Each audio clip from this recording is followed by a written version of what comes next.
Saya Muhammad Rizky Biansa dengan NIM 2030702068 dari kelas ilmu politik 2002 Sosiologi dan Antropologi. Baiklah, di sini saya akan menjelaskan apa itu dari antropologi dan sosiologi. Definisi antropologi. Antropologi adalah ilmu yang mempelajari tentang asal-usul biologis dan kebudayaan manusia. Bidang ilmu ini sangat luas terutama disebabkan adanya jarak gap yang luas antara para ilmu dalam kebudayaan dengan asal mula manusia. Seorang ahli antropologi memandang makhluk hidup merupakan produk yang dinamis dan kompleks sebagai hasil dari informasi genetik bawaan dan perilaku sosial yang dialami. Dengan demikian, antropologi merupakan jembatan antara ilmu pengetahuan alam sosial yang berhubungan dengan manusia. Kemudian definisi sosiologi. Sosiologi adalah ilmu pengetahuan yang secara sistematik mempelajari masyarakat. Tujuan ilmu ini adalah memahami, menjelaskan, dan membagi proses interaksi sosial manusia atau individu ke dalam kelompok masyarakat hingga global. Dengan demikian, ilmu sosiologi secara mendalam mempelajari hubungan yang saling mempengaruhi antara individu dengan masyarakat. Kemudian cabang ilmu antropologi dan sosiologi. Cabang ilmu antropologi. Yang pertama, antropologi budaya. Antropologi budaya atau antropologi sosial mempelajari asal mula sejarah dan perkembangan budaya manusia.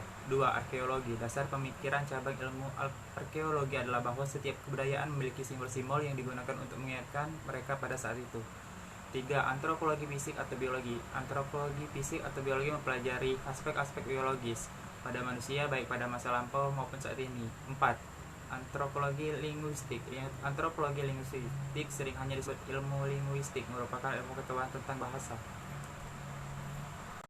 Cabang ilmu sosiologi. Yang pertama, sosioekonomis. Cabang ilmu ini mempelajari hubungan antara aktivitas ekonomi dengan kehidupan sosial.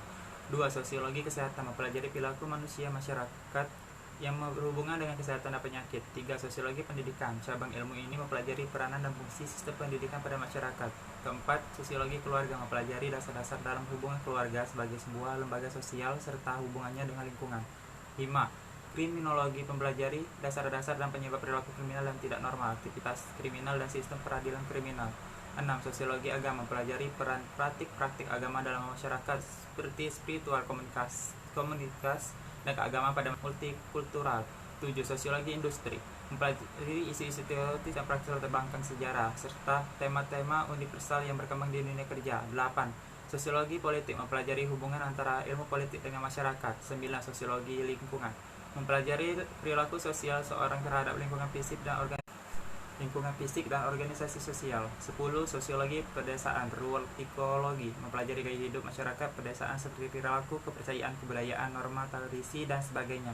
11. Sosiologi perkotaan, urban sosiologi. Mempelajari gaya hidup masyarakat perkotaan. Baiklah, kali ini saya mengambil materi budaya dan masyarakat. Pengertian kebudayaan. Budaya atau kebudayaan bahasa Sanskerta yaitu budaya yang merupakan bentuk jamak dari budi. Diartikan sebagai hal-hal yang berkaitan dengan budi dan akal manusia. Kebudayaan disebut kultur yang berasal dari kata Latin colere, yaitu mengolah atau mengerjakan. Bisa diartikan juga sebagai mengolah tanah atau bertani. Kata kultur diterjemahkan sebagai kultur dalam bahasa Indonesia. Budaya adalah suatu cara hidup yang berkembang dan dimiliki bersama oleh sebuah kelompok orang dan diwariskan dari generasi ke generasi berikutnya. Budaya terbentuk dari banyak unsur yang rumit, termasuk sistem kepercayaan, politik, adat istiadat, bahasa, perkakas, pakaian, bangunan, serta seni, dan sebagainya. Bahasa merupakan contoh unsur budaya, merupakan bagian tak terpisahkan dari diri manusia sehingga banyak orang cenderung menganggapnya diwariskan secara genetis. Ketika seorang berusaha berkomunikasi dengan orang-orang yang berbeda budaya dan menyesuaikan perbedaannya, membuktikan bahwa budaya itu juga dapat dipelajari dan berkembang. Budaya adalah suatu pola hidup menyeluruh bersifat kompleks, abstrak, dan luas. Banyak aspek budaya turut menentukan perilaku komunikatif. Budaya merupakan perangkat rumit nilai-nilai yang dipolarisasikan oleh suatu citra yang mengandung pandangan atas keistimewaannya sendiri. Contoh, individualisme kasar di Amerika, keselarasan individu dengan alam di Jepang, kepatuhan kolektif, kebijaksanaan di Cina. Di Indonesia, dengan budayalah yang menyediakan suatu kerangka yang koheren untuk berorganisasikan aktivitas seseorang dan memungkinkannya meramalkan perilaku orang lain. Kemudian unsur-unsur budaya. Para ahli mengemukakan unsur kebudayaan diantaranya adalah sebagai berikut. Melville J. Horowitz menyebutkan kebudayaan memiliki 4 unsur pokok yaitu: yang pertama alat-alat teknologi, kedua sistem ekonomi, 3 keluarga, keempat kekuasaan politik. Kemudian menurut Bronislaw Malinowski mengatakan ada 4 unsur pokok yang meliputi: yang pertama sistem norma sosial yang memungkinkan kerjasama antara para anggota masyarakat untuk menyesuaikan diri dengan alam sekelilingnya.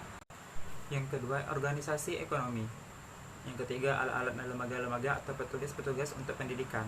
Keluarga adalah lembaga pendidikan utama. Yang keempat, organisasi kekuatan seperti politik. Kemudian menurut J.J. Hunnikman, wujud kebudayaan dibedakan menjadi tiga, yaitu yang pertama gagasan, yang kedua aktivitas, dan ketiga artefak. Menurut gagasan, wujud ideal kebudayaan adalah yang terbentuk nilai norma, peraturan, dan sebagainya yang sifatnya abstrak, tidak dapat diraba atau disentuh dan berada di kepala atau pikiran manusia dalam masyarakat tersebut. Jika masyarakat tersebut menyatakan gagasan mereka itu dalam bentuk tulisan, maka lokasi dari kebudayaan ideal itu berada dalam karangan dan buku-buku hasil karya para penulis warga masyarakat tersebut.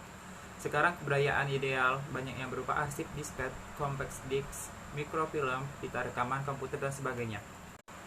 Yang kedua, aktivitas tindakan. Aktivitas adalah wujud kebudayaan sebagai suatu tindakan berpola dari manusia dalam masyarakat itu. Wujud ini sering pula disebut dengan sistem sosial.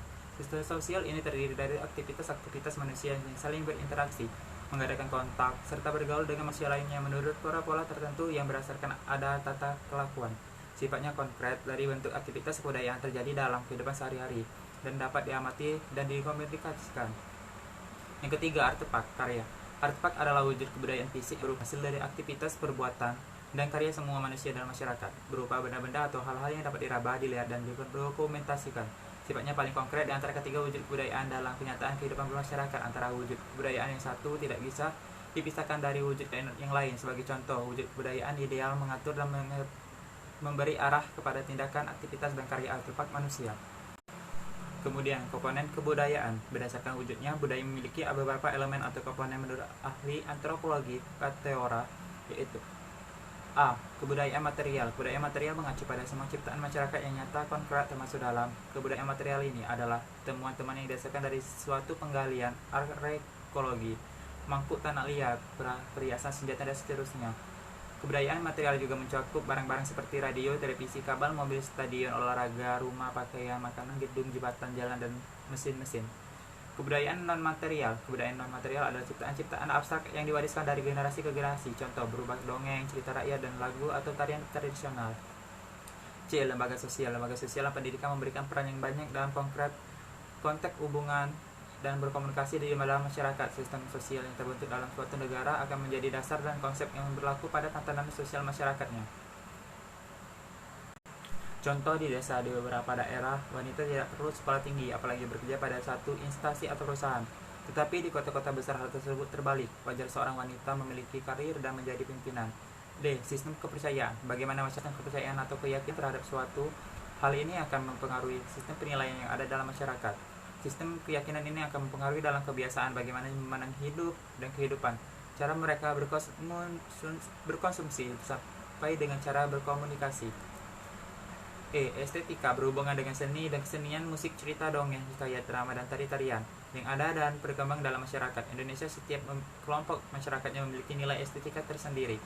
Nilai estetika ini perlu dipahami dalam segala peran agar pesan yang akan kita sampaikan dapat mencapai tujuan efektif. Misalkan di beberapa wilayah dan bersifat ke daerah, setiap akan resepsi pernikahan harus meletakkan janur kuning dan sebagai simbol yang artinya di setiap daerah berbeda. F. Bahasa. Bahasa merupakan alat pengantar dalam berkomunikasi. Bahasa untuk setiap wilayah, bagian, dan negara memiliki perbedaan yang sangat kompleks. Bahasa memiliki sifat unik dan kompleks yang hanya dapat dimengerti oleh pengguna bahasa itu sendiri. Keunikan dan berkompleksan bahasa ini harus dipelajari dan dipahami agar komunikasi lebih baik dan efektif. Kemudian, contoh analisis tadi kasus dalam sosiologi antropologi, yaitu pentingnya peran orang tua dalam mendampingi problematika yang dihadapi anak usia dini di masa pandemi COVID-19. Kebijakan pemerintah untuk belajar dari rumah selama masa pandemi COVID-19 membuat orang tua semakin terlibat dalam pendampingan anak. Karena di era kita saat ini, anak usia dini jika disadari lebih mendalam merupakan aset masa depan bangsa, orang tua maupun masyarakat. Tanggung jawab terbesar yang harus dilakukan orang tua yaitu anak-anak dapat tumbuh dan berkembang dengan baik. Maka dari itu, peran orang tua sangat penting dan diperlukan untuk proses pembelajaran anak selama study from home ini. Memberikan edukasi kepada anak-anak. Orang tua merasa pembelajaran di rumah sangat efektif untuk diterapkan, namun bukan berarti pembelajaran di sekolah tidak lebih efektif dibandingkan dengan kegiatan pembelajaran di rumah.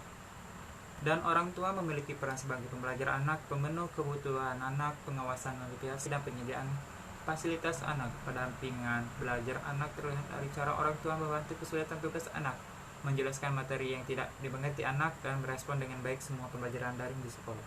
Baiklah, itulah dari saya. Saya akhiri dengan wabillahi taufiq wal hidayah. Wassalamualaikum warahmatullahi wabarakatuh.